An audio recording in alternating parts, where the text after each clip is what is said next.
Oggi parliamo di riprogrammazione dell'inconscio. Hai capito bene? Riprogrammazione dell'inconscio. Seguimi fino in fondo al video, ho da dirti tante cose, ho da spiegarti tante cose. Seguimi fino in fondo. Iniziamo. Stavo guardando dei video vecchi della mia pagina di ipnosi naturale su YouTube. Stavo cercando dei temi che sicuramente ho trattato 6-7 anni fa e che magari le persone che si iscrivono in questo momento non vanno a spulciare tanto indietro. Allora sto riproponendo alcuni di questi temi, ma in una versione molto più moderna. Fra l'altro, un paio di giorni fa l'applicazione foto di Google mi ha fatto notare che sono già passati 6 anni dalla mia certificazione come Professional Conversational Hypnotherapist e sono già passati eh, più di 12 anni da quando mi sono certificato come PNLista e sono passati ormai quasi 20 anni da quando sto facendo lavori di crescita personale. Insomma, non te la faccio tanto lunga, vengono fuori delle informazioni dal web che mi riguardano e che mi fanno capire che forse ora è il momento di spiegare un po' meglio cosa significa riprogrammazione dell'inconscio. Per fare questo dobbiamo fare, come al solito, un paio di passi indietro. Lo so, sono tedioso, ma seguimi, ok? Facciamo un paio di passi indietro perché prima di tutto ci dobbiamo ricordare che mente conscia e mente inconscia sono solo ed esclusivamente modelli di riferimento. Non c'è niente dentro di noi che ha a che fare con la mente o in generale con la mente conscia e con la mente inconscia. È tutto un parlarsi, dare un significato, comunicare, usare il linguaggio per capirsi, ma non c'è niente di biologico in questo. Quindi tutte quelle persone che dicono che la mente si trova lì, che l'inconscio si trova là, no, no, è una sciocchezza. Primo punto.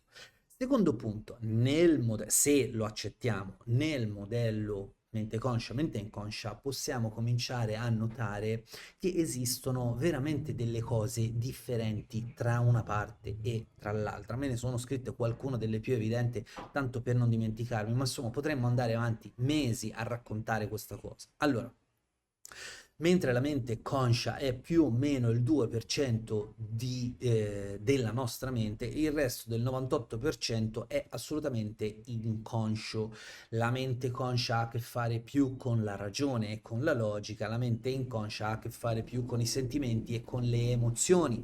La mente conscia tende a notare i problemi, la mente inconscia tende a trovare soluzioni. E questo è soltanto una piccola goccia nell'oceano delle miriadi di differenze, di dicotomie che sono state chiacchierate, dette, esplorate nel mondo dell'ipnosi. Perché di questo si parla? Quando si parla di andare a comunicare con l'inconscio, cercare di riprogrammarlo.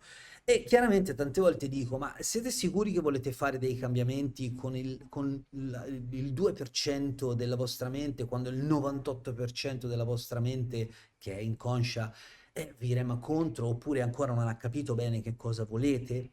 Infatti, tante volte ho detto che la maggior parte dei problemi sono problemi inconsci, perché usualmente la mente razionale tende a voler risolvere le cose, gli dà un perché, lavora molto per causa e effetto e quindi avrebbe già risolto tutto quanto, ma no, no, no, le soluzioni invece si trovano nel mondo, nel panorama della mente inconscia.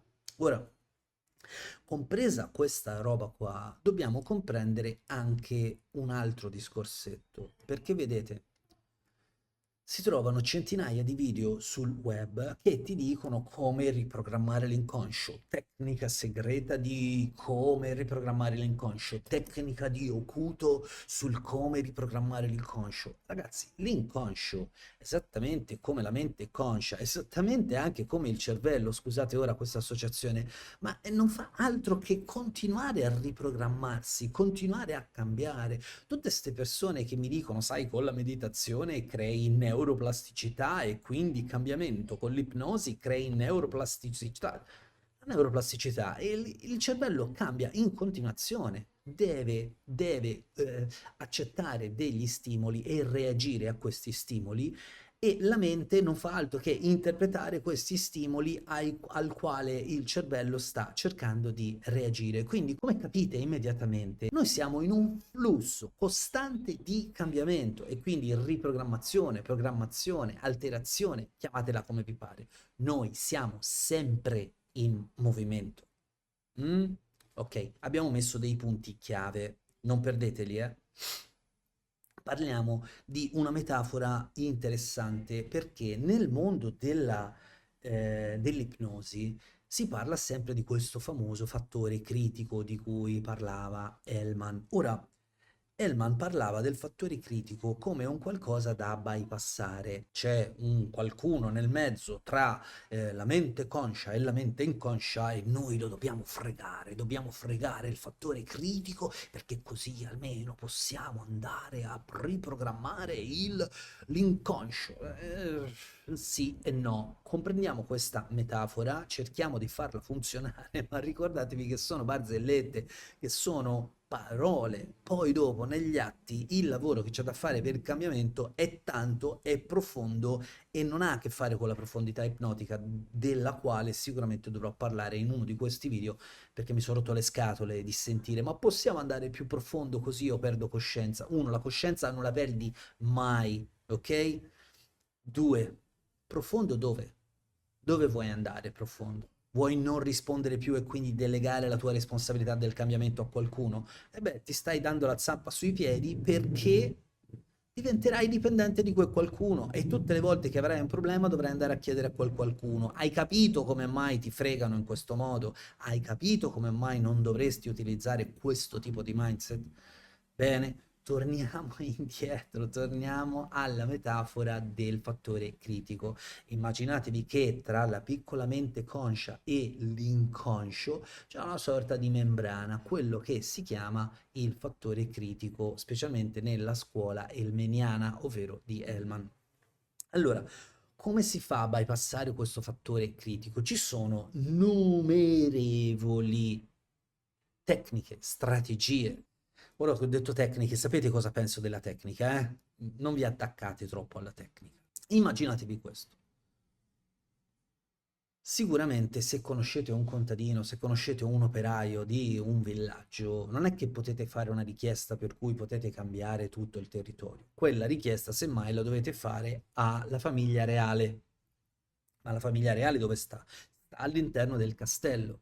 E fuori dal castello chi ci sta? Ci sta il guardiano.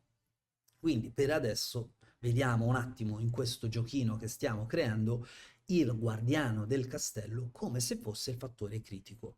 A che cosa serve il fattore critico? È un babbeo e bisogna fregarlo perché lui, che vuole lui? Noi lo bypassiamo, glielo diciamo noi all'inconscio che cosa fare. L'inconscio ci ha portato ad evolverci durante tutti questi millenni e tu gli vuoi insegnare con il tuo 2% perché ricordatevi che gli ipnotisti che parlano in questo modo con il loro 2% di mente conscia vorrebbero sostituirsi al vostro 98% di mente inconscia, che poi se ci pensano un attimo è assolutamente pura follia. Ma torniamo di nuovo al discorso del castello. Quel guardiano non è un pirla, non è un imbecille qualunque, bisogna che comprenda chi può entrare nel castello o no, perché tu puoi ledere la famiglia reale, che è quella poi dopo che decide per tutti, comanda su tutto il territorio. E tu una proposta, tu una domanda la devi fare alla famiglia reale, perché ha potere di cambiare tutto il popolo. La famiglia reale in questo caso è la tua mente inconscia, ma devi attraversare il ponte levatoio e lì c'è il guardiano che noi abbiamo chiamato fattore critico. Come fai a bypassare il fattore critico? Il fattore critico ti fa passare solo se ti riconosce, se sa che sei una persona che non crea del danno, se sa che porti delle cose che servono.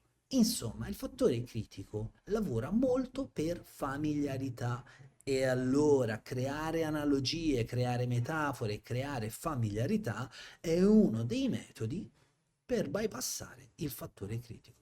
Aspetta un attimo, perché ci sono tanti altri metodi, ti ho detto. Per esempio, quando tu guardi un film, accetti che comunque ci siano delle scene agite da degli attori che sono stati pagati per fingere quella roba lì, fingere a tal punto che sembra vero, e sai che il sangue è pomodoro, e sai che i cazzotti che si danno non fanno male perché se li danno per finta, ma accetti di entrare in quella realtà. Infatti, il tuo inconscio risponde emotivamente, ti manda delle immagini, dice ma che bastardo quello lì che picchia le donne, dice ma che intelligente quello là che ha guadagnato i soldi nella borsa di Wall Street, ma che scaltro è quel ladro che ha rubato al ricco per dare al povero e via discorrendo. Ci emozioniamo, creiamo dei legami, specialmente con tutto il discorso delle serial TV, no? Dei telefilm che con tanto tempo che hanno durante le stagioni, noi abbiamo modo di sentire familiarità, anzi, se una volta un nostro telefilm che ci piace tanto, scusate, non esce, allora noi siamo lì in trepidazione, diciamo, ma come non esce, no? Lo vogliamo. Quella è tutta familiarità.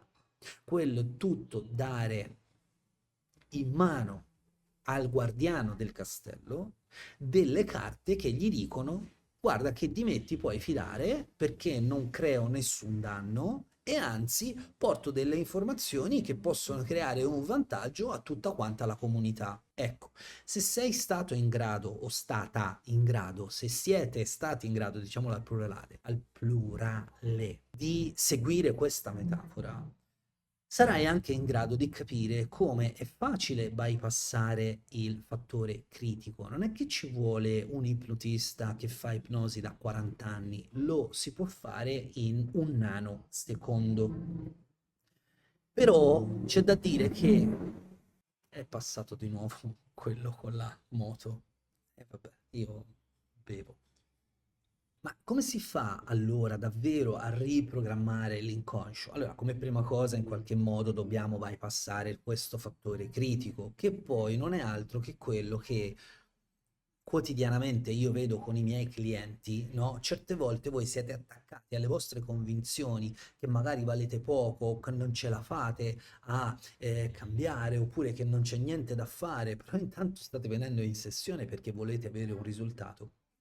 Ci sono dei passaggi che dobbiamo fare per rendere familiare al vostro fattore critico il lavoro che stiamo facendo fino al punto in cui possiamo entrare a pieno titolo all'interno del castello e dare delle informazioni che possono servire alla famiglia reale, quindi all'inconscio, per trovare delle soluzioni e attuare dei cambiamenti. Esistono tonnellate di strategie per questo, di strategie per questo. Allora, innanzitutto per far questo dobbiamo conoscere approfonditamente quali sono le leggi dell'inconscio. Ce ne sono tantissime. Se vuoi approfondire, c'è un libro che si chiama Fai ciò che ti dico, che ho scritto diversi anni fa, che parla proprio di questo, di come lavorare con le leggi dell'inconscio.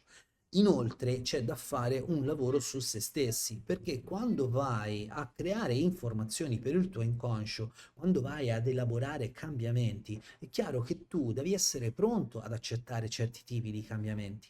Va bene? Devi avere già degli strumenti che sono lì disponibili per te e questo va fatto prima, non dopo, perché se no, quando ti trovi lì e non hai gli strumenti, è tardi, non ce li hai e quella sessione l'hai buttata via. Oppure quel percorso, quell'investimento di un mese o 2 mesi di cambiamento che ti sei dato come tempo limite non è servita a niente, perché non hai gli strumenti per lavorare. L'altra cosa è imparare a fare comunicazione inconscia.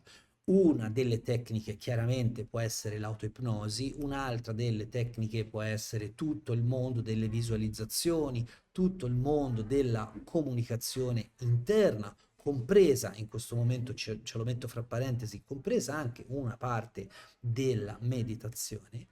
Ecco, se voi avete questo pacchetto di strategie e di strumenti che lavorano per voi, e allora praticamente l'inconscio non fa altro che rispondere alle vostre esigenze e il cambiamento non è un qualcosa di assicurato perché No, il cambiamento è un qualcosa di naturale. Vi ricordo che noi cambiamo comunque. Quindi tutti questi qua che vi dicono riprogrammare il vostro inconscio, adesso riprogrammo il vostro inconscio, ve lo fanno passare come un qualcosa di chissà che, no?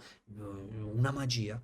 No, è molto naturale, lo riprogrammate comunque, solo che molto probabilmente non avete una buona cultura di quello che sono gli strumenti che dovreste utilizzare per ottenere il risultato che desiderate. Spesso poi si verifica anche il fatto che certe volte il risultato che desiderate in realtà non è il risultato che desiderate, è un modo per andare via dal problema in cui siete, cosa molto diversa che se non avete capito a fondo vi assicuro che vi si ripresenta di nuovo la stessa esperienza. Ma allora, Caruso, come si fa? Si fanno delle sessioni, perché quando si lavora in questo senso non si possono standardizzare le cose. Se voi ancora nel 2024 pensate che ci sia una tecnica che va bene per fare tutto, ve lo dico in termini tecnici, siete degli idioti. Vi hanno preso per il culo sempre. Non esiste una tecnica che va bene per tutto, esistono una serie di strumenti che devono essere adattati a voi stessi nel momento in cui siete, nel momento storico della vostra vita in cui siete, con gli strumenti che avete, con le capacità che avete. C'è da fare un lavoro su se stessi. A quel punto i cambiamenti non sono random e non sono sotto il vostro controllo, diventano molto più probabilmente, molto più verosimilmente sotto il vostro controllo e vanno nella direzione che avete scelto voi. Ci sono strumenti modernissimi, ok? Modernissimi di ipnosi.